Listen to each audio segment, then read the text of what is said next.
सभी योग साधकों को मेरा प्रणाम। मैं आपका स्वागत करती हूँ मेरे YouTube चैनल योगा वेलनेस पर।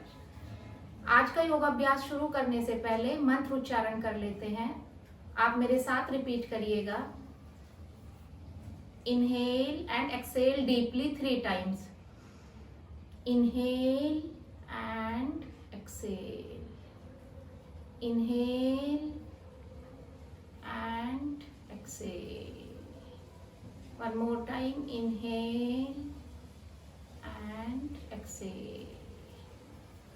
Om सर्वे भवन्तु सुखिनः, सर्वे सन्तु निरामया, सर्वे भद्राणि पश्यन्तु, मा कश्चित् दुःखभाग् भवेत्। ओम शांति शांति शांति।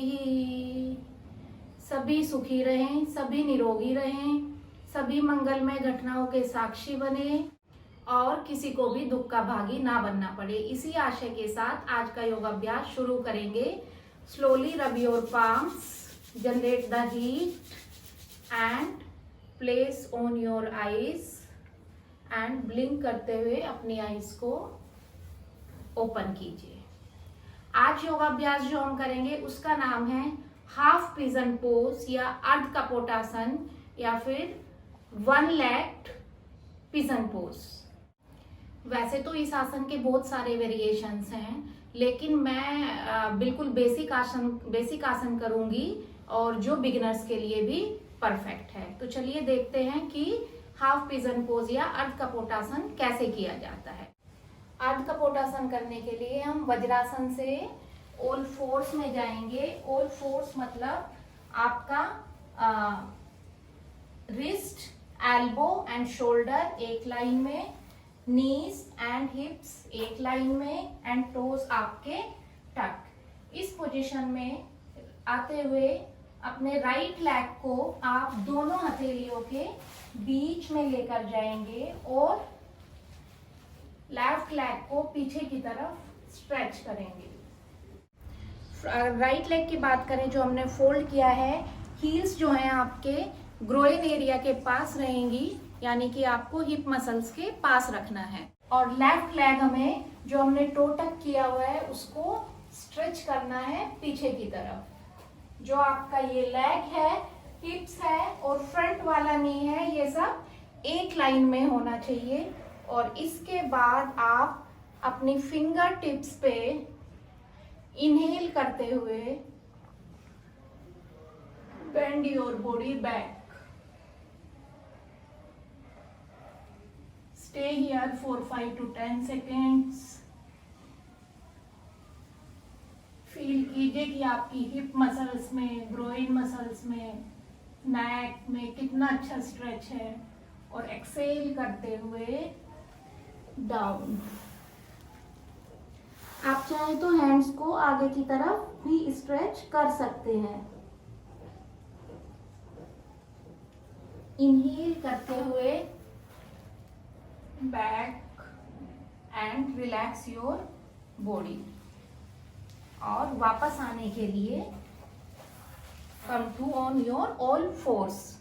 हमने ये एक लेग पे किया है, अब इसी तरीके से ही हमें दूसरे लेग पे भी करना है। दूसरे लेग पे करने के लिए इसको दोनों हाथों के बीच में और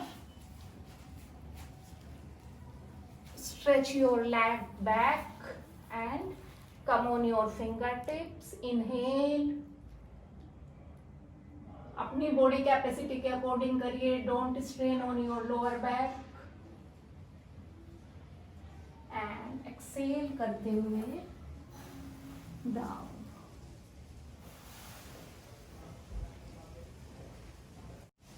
Stay here for few breaths and while inhaling come back. Relax your body and come on your all fours.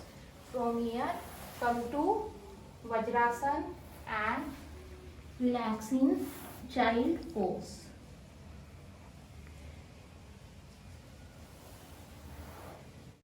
अभी हमने प्रैक्टिस किया है हाफ पिजन पोज या अर्ध कपोतासन की। अब चलिए इसके बेनिफिट्स देख लेते हैं। बेनिफिट्स में सबसे पहले देखेंगे थेराप्यूटिक बेनिफिट्स। सबसे फर्स्ट बेनिफिट की बात करें तो it stretches our psoas muscle. Psoas muscle अब ये कहाँ लोकेटेड होती है?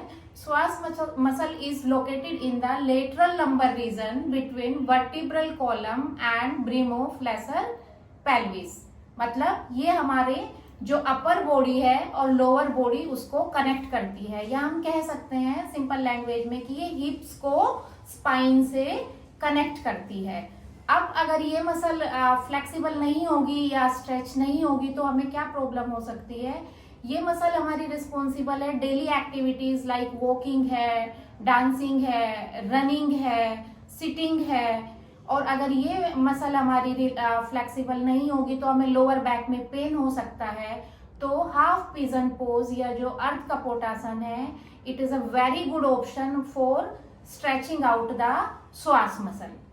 सेकेंड थेराप्यूटिक बेनिफिट की बात करें तो it stimulates the entire endocrine system. जैसे हमारा पिट्यूटरी ग्लैंड है, पीनियल ग्लैंड है, एड्रीनल ग्लैंड है, थायराइड ग्लैंड है, इन सबको ये स्टिमुलेट करता है। क्योंकि इस आसन को करने से हमारी अपर बॉडी चेस्ट भी ओपन होती है, तो ये ब्लड सर्कुलेशन के फ्लो को, ऑक्सीजन के प्रवाह को इंक्रीज कर देता है और इसी वजह से it is very good option for respiratory system या रेस्पिरेटरी इश्यूज। इसके अलावा ये हमारे रिप्रोडक्टिव ऑर्गन्स की भी मसाज करता है और ब्लड सर्कुलेशन को इम्प्रूव करता है रिप्रोडक्टिव ऑर्गन्स में। तो अभी हमने बात की थेराप्यूटिक बेनिफिट्स की, अब बात करते हैं जनरल बेनिफिट्स की। It is a excellent hip opener. Hip muscles को, ग्रोइन मसल्स को स्ट्रेच करता है, लोअर बॉडी की फ्लेक्सिबिलिटी को इंक्रीज करता है, लोअर बॉडी में अगर आपको फैट है उसको भी ये रिड्यूस करता है। इसके अलावा ये चेस्ट ओपन करता है, ब्लड सर्कुलेशन को इम्प्रूव करता है और ये हमारा जो मणिपुर चक्र है उसको भी एक्टिवेट करती है। ये सियाटिका पेन में और लोअर बैक पेन में बहुत ही हेल्पफुल है। जैसे मैं पहले ही बता चुकी हूँ कि ये श्वास मसल को स्ट्रेच करता है। तो ये बेनिफिट्स हो गए हैं हाफ पिजन पोज के या अर्ध कपोतासन के। अब इसके कॉन्ट्राइंडिकेशंस देख लेते हैं या क्या क्या हमें सावधानियां रखनी है, किन लोगों को ये नहीं परफॉर्म करना है। अगर आपको कोई एंकल में इंजुरी है, नी में इंजुरी है या लोअर बैक में इंजुरी है या पेन है, इस आसन को आप अवॉइड करें या फिर किसी एक्सपर्ट के सामने ही परफॉर्म करें। तो अभी हमने डिस्कस किया हाफ पिजन पोज या अर्ध कपोतासन के, इसको कैसे परफॉर्म करना है, इसके बेनिफिट्स क्या क्या हैं, therapeutic benefits and general benefits, and उसके बाद उसके कॉन्ट्राइंडिकेशंस। हाफ पिजन पोज जैसे मैं पहले ही बता चुकी हूँ कि हमने बिल्कुल बेसिक वेरिएशन किया है। आप अदर वीडियोस देख के कंफ्यूज ना करें कि हम ठीक कर रहे हैं या गलत। इसके बहुत सारे वेरिएशंस हैं जो मैं लेटर ऑन वीडियोस में लेकर आऊंगी। अगर आपको मेरी वीडियो पसंद आई हो तो इसे अपने फ्रेंड्स और फैमिली के साथ शेयर कर दीजिएगा और मेरे चैनल योगा वेलनेस को सब्सक्राइब कर दीजिएगा। So thank you for watching my video and take care of your health.